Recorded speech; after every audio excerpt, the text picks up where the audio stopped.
마가복음 1장 15절입니다. 하나님께서 저희들에게 주시는 말씀은 마가복음 1장 15절 말씀입니다. 우리 함께 한 목소리를 크게 올려드리겠습니다. 시작! 이르시되 때가 찼고 하나님의 나라가 가까이 왔으니 회개하고 복음을 믿으라 하시더라. 다시 한번 읽을까요?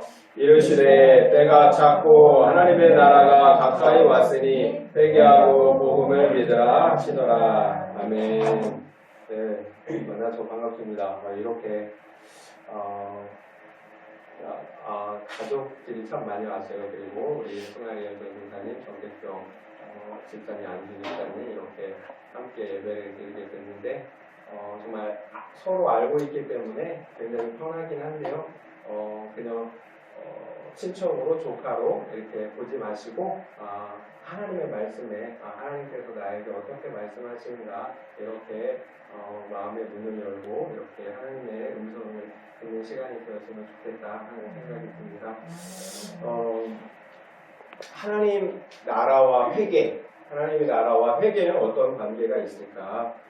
예수님께서 친히 하신 말씀을 통해서 하나님의 나라에 들어가기 위해서는 과연 무엇이 필요한가를 말씀을 통해서 우리 함께 알아보고 은혜를 나누기를 원합니다. 오늘 말씀은 육신으로 오신 예수님께서 사역을 처음 시작할 때 하신 말씀이에요. 그러니까 처음 사역하실 때 처음으로 하신 말씀이에요. 그러니까 굉장히 의미가 있는 말이에요.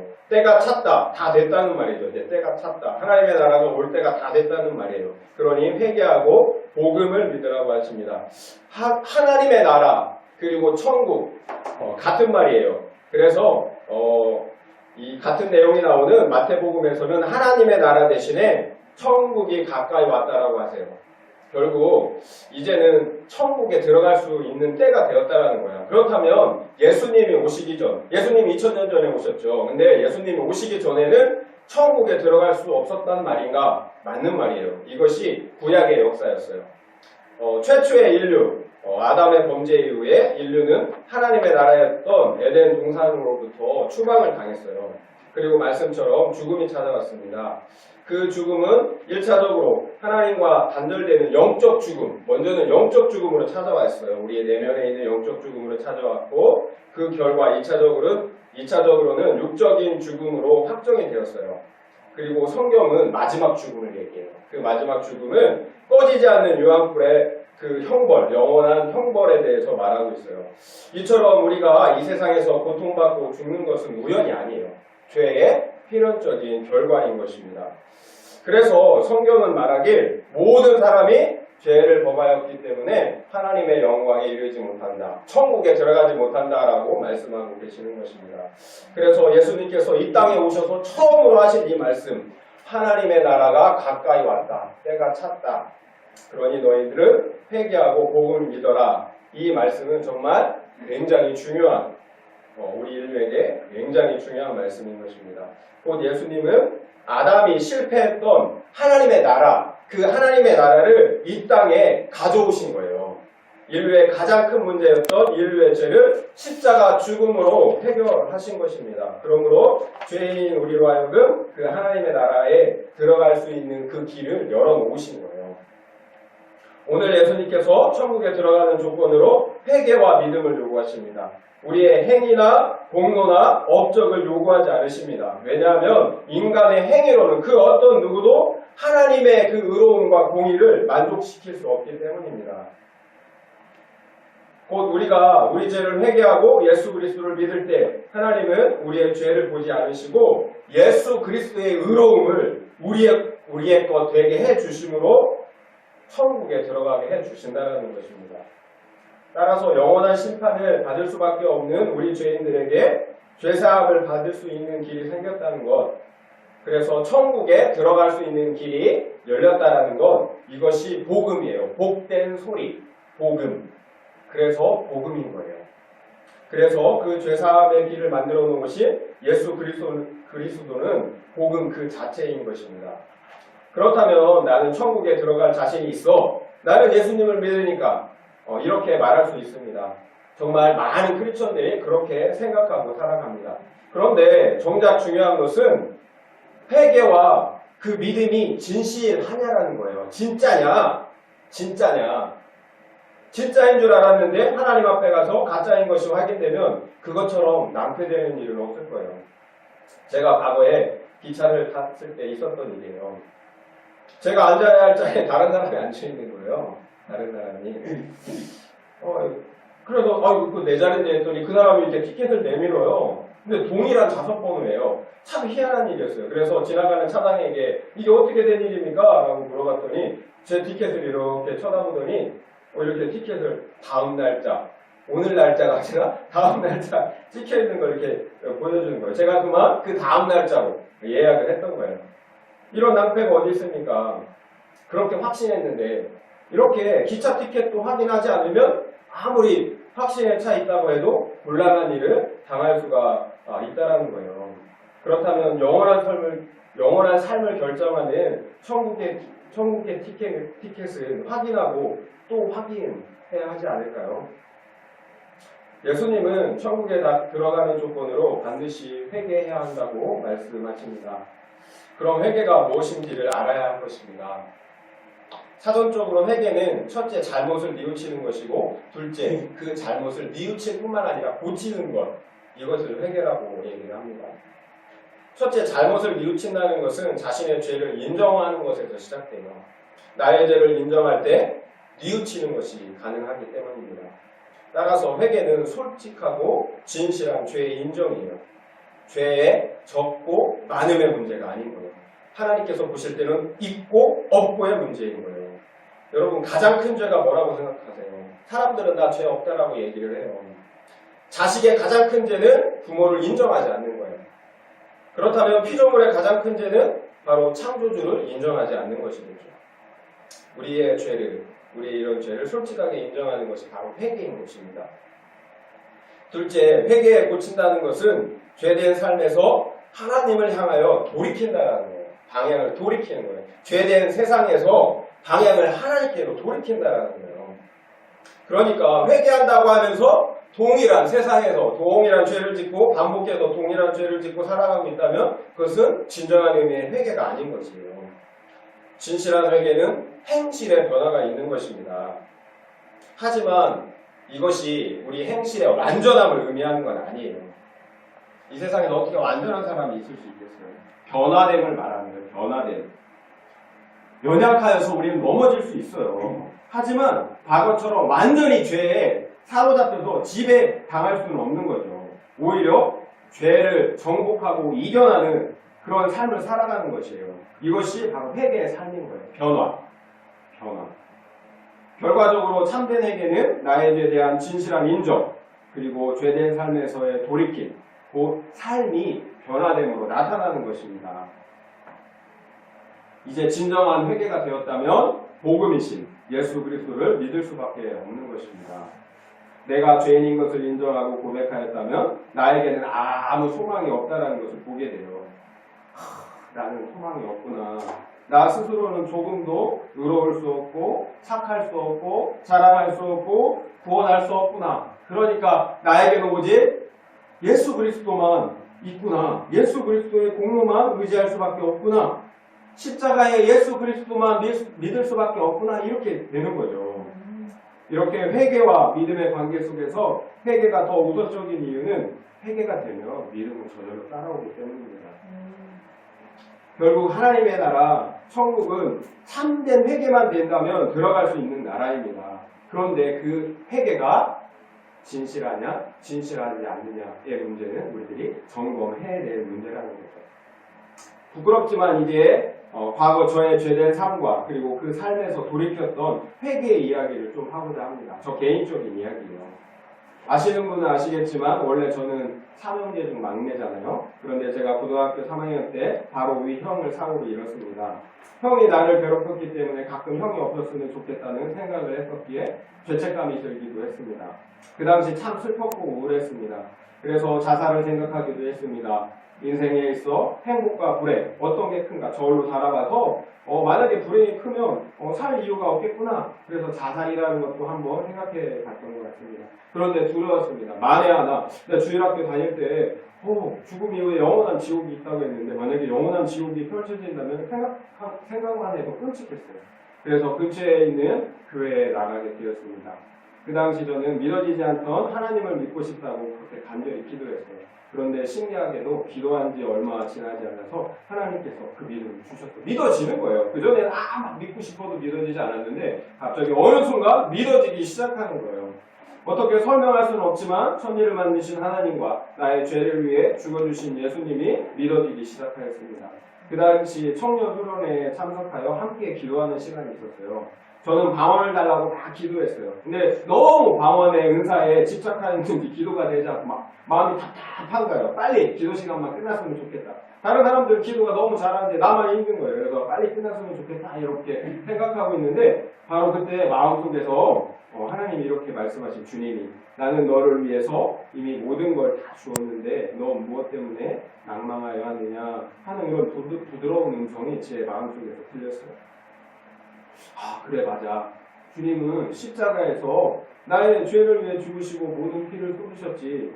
그리고 영원한 생명을 주셨잖아. 바보같이 왜 지금 나는 낙담하고 있을까?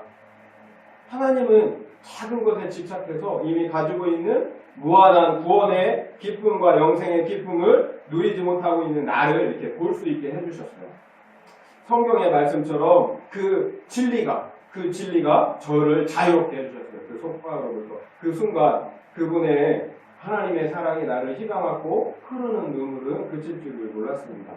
그날 밤 분명 똑같은 세상이었는데 모든 것이 달라져 보였습니다. 이 세상의 모든 것이 정말 너무 아름답게 보였어요. 밤새 저는 기쁨의 눈물을 흘리며 당신이 나를 위해 죽어주신 것처럼 나도 당신을 위해 평생을 살겠노라고 다짐했습니다. 그 후 저는 대학 4년 동안 다양한 모습으로 교회를 섬기며 인생에 있어 가장 행복한 시기를 보냈습니다. 그렇다면 그 후로 지금까지 저는 신앙생활을 잘 해왔어야 돼요. 그런데 그렇지 않죠. 만약에 그렇게 잘 해왔다면 지금 제가 이 간증을 나눌 필요가 없죠. 이 회개의 간증을. 저는 거의 10여 년을 하나님을 떠나서 세상에서 방탕한 삶을 살았습니다. 장교로 군대에 가면 많은 병사들을 전도할 수 있을 거라고 생각했어요. 그래서 학부 장교로 이제 군 생활을 시작했는데 이건 저의 정말 개인적인 생각이었지 오히려 자유가 생기니까 더 많은 죄를 짓게 되더라고요. 하나님과 교제를 멀리하자 세상의 유혹들이 정말 뿌리칠 수가 없겠더라고요. 세상에서 노는 것이 너무 좋았어요. 하나님 솔직하게 얘기했어요. 하나님 세상에서 좀만 놀다 갈게요. 너무 좋아요. 이거 다 해보고 가고 싶어요. 이런 막 마음이 드는 거예요. 대신에 다시 돌아갈게요. 이런 이제 되도 않는 그런 스스로 속인 거죠. 자신을 하나님도 속이고 이런 약속을 했어요. 그런데 한 번 죄 짓는 게 어렵지 그 다음부터는 정말 밥 먹는 것처럼 쉽더라고요. 이게 몸이 죄가 원래 죄인이니까 죄를 짓는 거예요. 그러니까 죄 짓는 건 쉬워요. 하나님께 나가는 너무 어려워요. 우리 다 경험하잖아요. 하나님께 날아가면 막 옛날에 은장도로 막 이 바늘로 찌르듯이 저 과부가 그런 결단이 필요한데 죄 짓는 건 그냥 가만히 놔두면 그냥 죄 짓는 건 너무 쉬운 거예요. 군대라는 특수 상황을 핑계 삼아서 이렇게 조금씩 하나님부터 멀어져 갔습니다. 군 제대 이후에도 이런 삶은 별반 달라지지 않았고 술과 음란한 생활은 지속되었습니다. 그 당시 저와 함께 군 생활했던 후배 소대장이 있었는데 그 친구의 삶도 저와 비슷했어요. 군에 오기 전에는 신앙생활도 열심히 했던 친구인데 저와 같은 타락한 생활을 함께 즐겼습니다. 그런데 제가 제대한 1년 만에 그 친구가 찾아왔어요. 그래서 오랜만에 만나서 술 한잔하고 이렇게 헤어졌죠. 근데 한 달 후에 정말 믿지 못할 소식이 전해졌어요. 그 친구가 그 젊은 사람이 급성 위암으로 죽었다라는 거예요. 한 달 후에. 야, 이게 정말 인생이 이렇구나. 그게 바로 나였다면 끔찍했어요. 같은 상황에 있었던 나는 데려가지 않고 그 친구를 먼저 데려간 거죠. 왜 그랬을까? 나는 지금 죽으면 천국에 갈 수 있을까? 그 친구는 과연 천국에 갔을까? 아니면 지옥에 갔을까? 이런 막 복잡한 생각. 형의 죽음 이후에 또다시 한번 너무 마음이 복잡해졌어요. 하나님은 이 사건 외에도 수많은 사건을 통해서 저를 불렀어요. 교통사고로 한 번은 막 차가 폐차가 되는 거. 그런데 몸은 안 다쳤어요. 그런 일도 있었어요. 그런데 그럼에도 불구하고 저는 돌아오지 못했어요. 죄의 영향력이 너무 컸기 때문에, 너무 커져버렸기 때문에 저 스스로의 힘만으로는 돌이킬 수가 없게 된 거예요. 다시는 술을 먹지 말아야지 다짐했던 적도 있어요. 그런데 그 다음날 술자리에서 매번 술자리에서 무너진 거예요. 한 잔 처음 먹는 게 어렵지 한 번 시작하면 이제 와르르 무너져서 다시 예전에 타락하고 음란한 생활로 돌아가는 삶을 살았어요. 그렇게 10여 년을 살았어요. 주주인을 섬길 수가 없다라고 성경 말씀하신 것처럼 그렇게 하나님을 섬길 수가 없었어요. 그러던 2002년 그러니까 18년 됐네요. 2002년 그 월드컵 때인데 하나님께서는 저에게 다시 회개할 수 있는 은혜를 주셨어요. 그렇게 방탕하게 살았지만 저는 한 번도 하나님의 존재를 의심했던 적이 없었어요. 비록 세상에서는 술 먹고 방탕하게 살았지만 하나님은 계셔라고 의심하지 않았어요. 그런데 어느 순간 하나님이 없을지도 모르잖아 라는 생각이 들어왔어요. 그 생각을 하는 순간 온몸이 못 살겠어요. 내가 이렇게까지도 하나님으로부터 멀어질 수 있구나. 제가 세상에서 조금만 놀다가 가겠다고 말씀드렸는데 이렇게 가다가는 내가 하나님께 영영 돌아가지 못할 수도 있겠구나. 하나님을 부인하고 지옥에 갈 수도 있겠구나 라는 생각이 들었어요. 그래서 엄청난 두려움이 엄습했어요. 제가 세상에서 누렸던 기쁨은 일시적인 쾌락이었어요. 마치 마약처럼 순간의 쾌락을 줄 수는 있었지만 점점 영육은 피폐하게 되고 그리고 죽어가는 것을 볼 수가 있었어요. 그 속에서는 일시적인 쾌락 속에서는 어떤 평안도 안식도 없었어요. 오히려 더 피폐해지는 것들을 날마다 깨닫게 되었어요. 그때 하나님께 돌아가지 않으면 반드시 죽을 것이라는 갈급한 마음이 생겨났어요. 이것은 분명 하나님께서 주시는 마음이라는 생각이 들어요. 그러나 과거 그렇게 큰 은혜를 받았음에도 10년 동안이나 하나님을 배반하고 내 마음대로 살았던 제가 어떻게 뻔뻔하게 얼굴을 들고 하나님께 나아갈 수가 있었겠습니까? 저는 사실 예수님의 그 보혈로 씻음을 받고 구원을 받았는데 그 예수님을 다시 십자가에 못 박는 그런 죄인이 된 거예요. 그런데 그와 같은 죄 가운데서도 내가 다시 하나님께 돌아갔을 때 주님의 사랑은 정말 놀라워요. 주님은 여전히 어떤 책망도 하지 않으시고 저를 사랑하시고 아무 조건 없이 저를 당신의 자녀로 이렇게 받아주셨습니다. 제가 한 것은 없어요. 저의 죄를 솔직하게 인정한 것 뿐이에요. 그리고 예수 그리스도의 십자가의 공로를 의지한 것 뿐이에요. 다윗의 고백처럼 하나님은 제사와 번제를 원하는 것이 아니라 우리의 상한 심령, 곧 진실한 회개의 마음을 원하신다는 것입니다. 회개는 제가 한 전부예요. 다른 것이 없어요. 그런데 하나님은 저의 죄를 보지 않으시고 저의 죄를 통해서 저를 보지 않으시고 예수님을 통해서 저를 보시고 저를 받아주신 거예요. 그래서 죄인임에도 죄인이라고 여겨주시지 않고 의인이라고 예수님 때문에 예수님의 공로 때문에 저를 의인이라고 그렇게 불러주신 거예요. 어떻게 제가 그것을 아냐고요? 제가 통회하며 회개할 때마다 하나님은 자신의 성령을 한없이 부어주셨어요. 나의 영혼을 가득 채워주셨어요. 성령을 통하여서 그 사랑이 막 느껴지니까 눈물을 흘리면서 통회하며 애통하며 회개하지 않을 수가 없는 거예요. 그리고 평안을 선물로 주셨어요. 이렇게 회개는 인간적인 것 이상이에요. 인간적인 결단 이상이에요. 오직 성령의 은혜로만, 하나님의 은혜로만 되는 거예요. 회개는 내가 하는 것 같지만 하나님께서 하시는 거예요. 이처럼 신앙에는 설명할 수 없는 많은 신비들이 존재해요.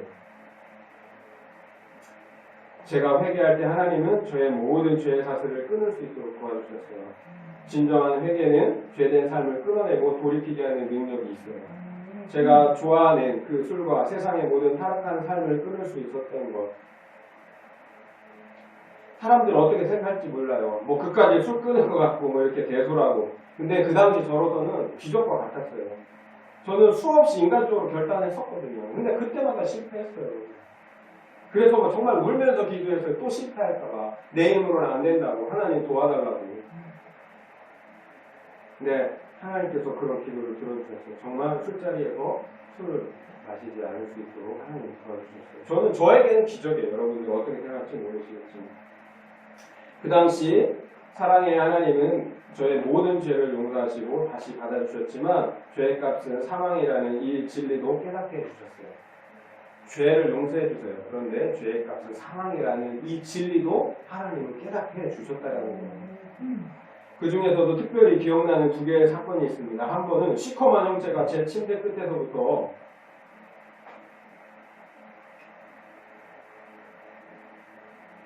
이렇게 저에게 찾아오는 거예요. 그러니까 사탄이 그전에는 그냥 술 취해서 세상 허랑방탕하게 살 때는 내버려 두더니 내가 하나님께 다시 돌아가려고 하니까 무서운 존재로 나타나는 거예요. 시커먼 형체가 제 침대 끝에서부터 자고 있는데 시커먼 물체가 발과 몸을 거쳐 제 머리 뒤로 와서 막 목을 조르기 시작하는 거예요. 귀신은 예수의 이름으로 물리치면 이게 도망간다, 쫓아낼 수 있다는 얘기를 많이 들었어요. 그래서 그렇게 하려고 했는데 목을 누르니까 말을 할 수가 없는 거예요. 뭐 팔다리를 누르면 예수의 이름으로 외칠 수 있는데 목을 누르니까 말을 못하는 거예요. 애를 쓰면 쓸수록 목은 더 조여오고 이렇게 죽는구나 이렇게 생각이 들었어요. 근데 그 순간 차라리 잘됐다, 그래 죽으면 천국에 갈 수 있잖아 라는 생각이 불쑥 들어오는 거예요. 그런데 신기하게도 그때 마음에 평안이 밀려왔어요. 그리고 그 순간 바로 그 죽음의 순간에 모든 것이 사라졌어요. 나를 조르고 있던 귀신도 침대도 방도 사라지고 없었어요. 단지 말로 형용할 수 없고 이제껏 경험해보지도 못한 맑은 빛 가운데서 한 3초에서 5초 정도 있을 때가 이게 천국이구나, 이렇게 천국을 가는구나 이런 생각이 들었어요. 나의 마음은 형언할 수 없는 평안 환희로 가득 찼어요. 그리고 저는 다시 침대에 누워있는 상태로 돌아왔어요. 놀란 제 가슴은 뛰었지만 지금 죽어도 나는 천국에 갈 수 있구나 라는 그런 구원의 확신을 갖게 되었어요. 이렇게 주님은 제가 응당받아야 하는 징계 속에서도 저를 지켜주시고 천국의 확신을 갖게 하셨습니다. 또 한 번은 꿈속에서 기도를 하고 있는데 나타났어요. 다른 영적 세계로 들어간다는 그런 느낌이 있었어요. 이제 내가 하나님을 만날 수 있구나. 그 당시 정말 하나님을 만나기 위해서 정말 열심히 기도했거든요. 근데 하지만 그 시커먼 세계 속 천둥 번개만이 하늘을 치고 있었어요. 그리고 왠지 모를 영적 불안함이 찾아왔어요. 그때 시커먼 구름과 천둥 번개 너머에서 아주 음흉하고 낮은 저음의 목소리가 들려왔습니다. 저는 그 순간 이 존재는 하나님이 아니다, 사탄의 영임을 직감할 수 있었어요. 지금까지 저를 찾아와 괴롭혔던 영적 존재들과는 질적으로 또 다른 것임을 알 수 있었어요.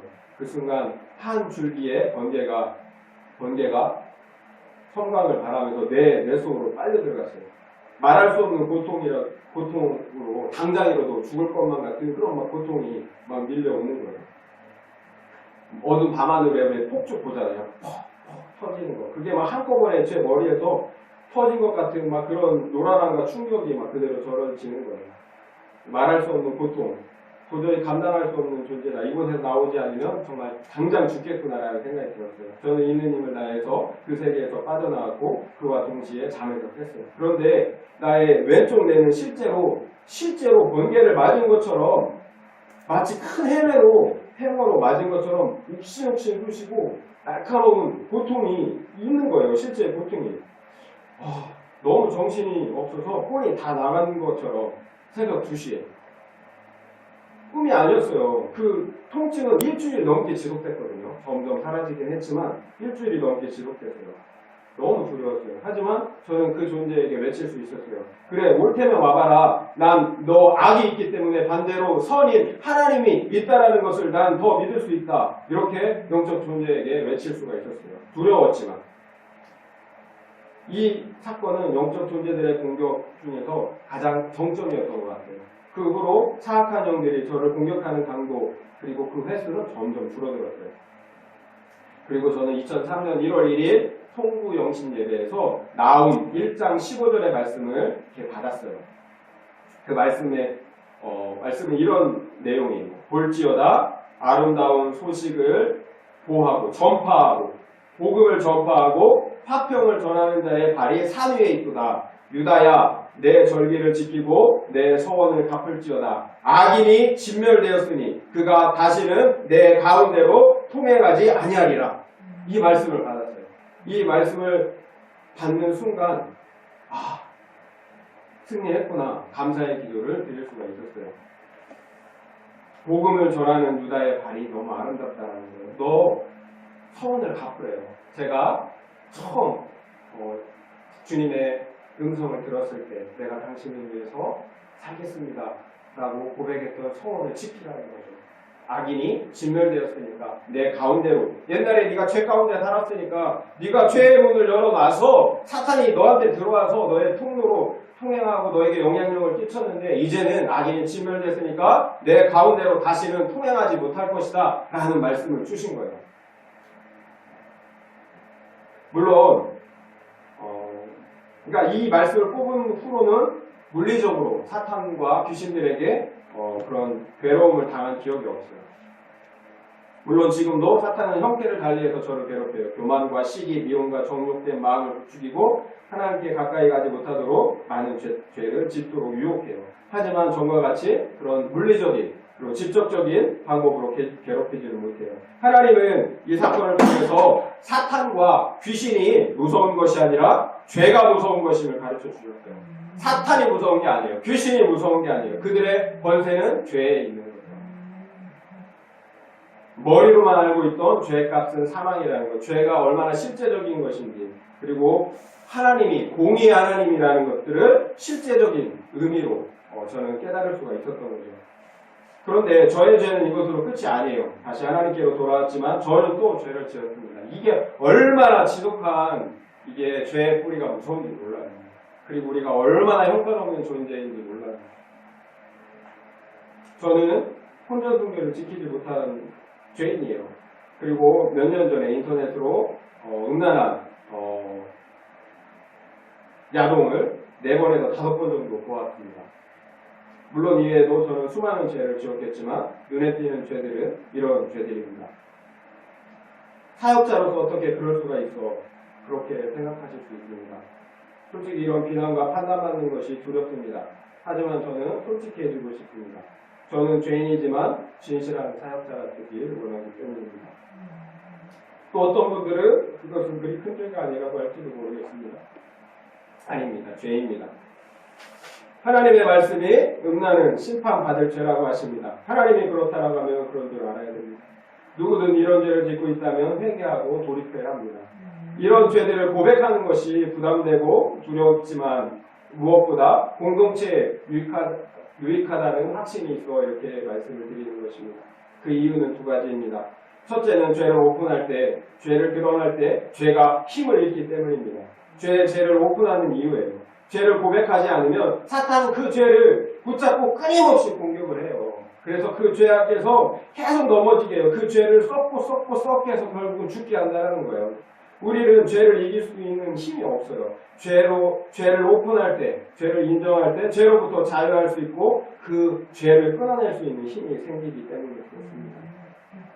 또 제가 죄를 고백하는 이유는 우리 교회는 이제 시작하잖아요.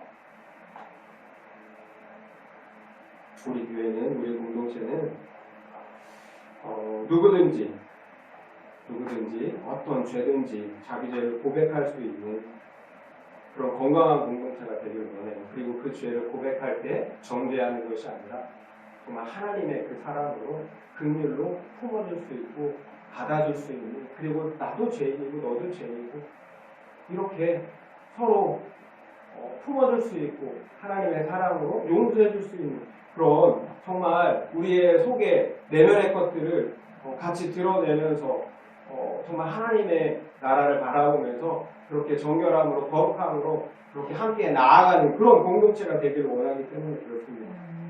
사실 요즘 교회들이 세상 모임과 다를 바가 없어요. 속에 있는 이야기를 나누지 못해요. 속 이야기를 하면 수치와 조롱을 당할까 봐 두려워요. 교회에서조차도, 그러니 교회에서조차도 세상 모임처럼 자녀 사랑, 돈 사랑 이것저것 자랑만 하고 그것이 하나님께 받은 축복이냐 이런 생각하는 풍토들이 생겨났어요. 그러니까 교회가 여전히 세상적이고 교회 안에서도 피상적인 대화들, 진심을 담은 대화가 아니라 세상에서처럼 피상적이고 공허한 대화들 그것들만 하다가 돌아와요. 그러니까 교회를 갔다 와도 여전히 예배를 드리고 교제를 나눴지만 여전히 공허해요. 평안도 자유함도 없어요. 우리 모두는 다 죄인입니다. 만약 주님이 지켜주셔야 된다면 죄 짓는 상황이 오면 우리는 다 죄를 져요. 그냥 그런 상황이 안 왔을 뿐이에요. 왜냐하면 모든 인간은 존재론적으로 죄인이기 때문에 그래요. 결코 다른 사람을 정죄할 수 없어요. 우리는 50보 100보 다 거기에요. 저는 누구든지 교회 공동체 안에서 자신의 죄와 허물을 고백할 때 정죄하는 것이 아니라 하나님처럼 서로 안타까워해주며 죄를 이길 수 있도록 이렇게 기도하고 격려해주는 그런 공동체가 됐으면 좋겠어요. 그럴 때 사탄은 더 이상 죄로 우리를 판단하고 정죄하고 우리 공동체를 분열시키지 못합니다. 그리고 우리는 그렇게 죄를 고백할 때 수치와 조롱을 기대하는 것이 아니라 오히려 온전히 자유하고 거룩함으로 나아갈 수 있는, 회복으로 나아갈 수 있는 그런 은혜들을 기대할 수 있게 되어야 한다는 거죠. 우리가 잊지 말아야 하는 것이 있어요. 우리 교회는 죄인들의 모임이에요. 죄인들이라는 거. 항상 우리는 완벽하지 않다라는 거. 죄인들의 모임이라는 것을 잊지 않았으면 좋겠습니다. 오늘 말씀은 하나님의 나라가 가까이 왔으니 회개하고 복음을 믿으라는 것이었습니다. 하나님의 나라에 들어가는 조건, 구원의 유일한 조건은 회개입니다. 회개하지 않는 것은 하나님보다 내가 더 어렵다고 말하는 것과 다르지 않습니다. 이것은 교만입니다. 이미 말씀드렸듯이 창조주를 인정하지 않는 교만은 모든 죄악 중에 본질적인 죄입니다. 부끄럽지만 제 얘기를 한 이유입니다. 예수님을 다시 십자가에 못 박은 저와 같은 죄인도 회개할 때 하나님은 아무 조건 없이 받아주셨습니다. 우리의 죄를 우리의 행함이나 열심으로 덮으려고 하면 안 됩니다. 결코 덮어지지 않습니다. 오히려 사탄은 그것을 이용하여 더욱 더럽고 추악하게 만들어 버립니다. 오히려 죄를 직면하고 우리는 회개해야 합니다. 하나님은 우리에게 완벽함을 원하시지 않습니다. 하나님께서 우리에게 원하시는 것은 오직 솔직하고 진실한 회개뿐입니다. 나의 죄를 솔직하게 인정할 때만 생명 대신 예수 그리스도를 믿고 붙잡을 수가 있습니다. 진실한 회개와 믿음은 하나님께서 우리에게 부어주시는 성령을 통해서 확증이 됩니다. 그리고 그 회개는 우리의 거룩한 삶을 통해서 증명이 돼요. 성령을 통해서 확증이 되고 우리의 거룩한 삶을 통해서 증명이 된다는 것입니다. 천국은 죽어서만 가는 것이 아닙니다. 이 땅에서 우리는 이미 그 천국의 실제를 경험합니다. 그렇습니다. 진실한 회개와 믿음을 가진 사람들은 그 마음속에 성령의 실제를 통해 천국이 있어요. 그 마음에. 천국이 있는 사람들은 진짜 신자예요. 그러나 천국이 없는 사람들은 가짜입니다. 그 마음속에 천국이 있는 사람도 있고 천국이 없는 사람도 있어요. 여러분도 아실 거예요. 천국이 있는 사람과 없는 사람. 여러분이 보면 알 거예요. 어떻게 달라요? 우리도 한번 생각해 봤으면 좋겠어요. 나는 과연 내 안에 천국이 있는가?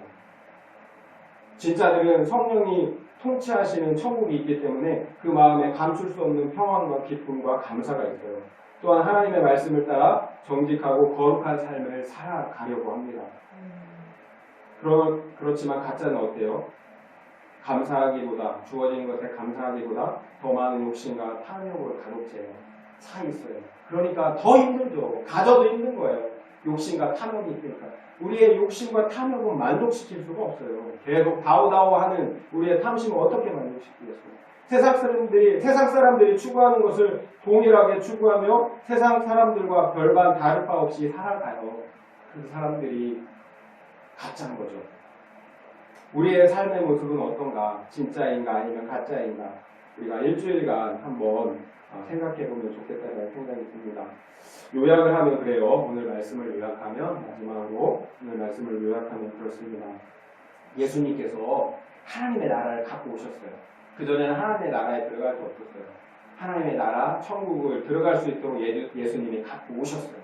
그리고 그 천국의 문을 활짝 열어두셨어요. 근데 그 천국을 들어갈 수 있는 유일한 조건은 우리의 죄를 회개하고 우리의 영원한 구원자 되시는 예수 그리스도를 믿는 길뿐이에요. 진실한 회개. 그런데 그 진실한 회개에 증거들이 나타나는데, 확증의 증거들이 나타나는데 하나님의 성령, 우리 안에 거주하게 하시는 성령을 통해서 확증하게 된다는 거예요. 그리고 우리의 거룩한 삶을 통해서, 말씀을 따라 거룩하게 사는 삶을 통해서 그 회개를 통한 구원이 확증되어진다는 거예요.